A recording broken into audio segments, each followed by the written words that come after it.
Hey guys, in this tutorial, I will show you how to disable background apps on your Windows PC. To begin, right-click the Start button, then click on Settings.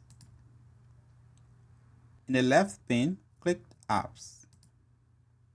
From here, click Install Apps.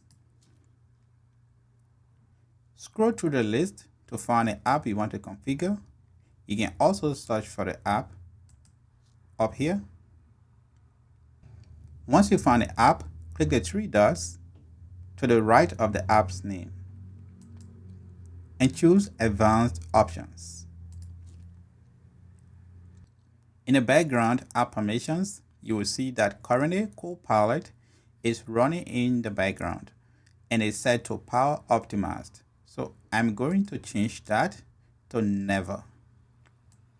That's how you disable app from running in the background. You will need to repeat these steps for each app you want to disable from running in the background. That's it. Thanks for watching. Don't forget to give this video a thumbs up and subscribe to my channel to see more quick tutorials like this.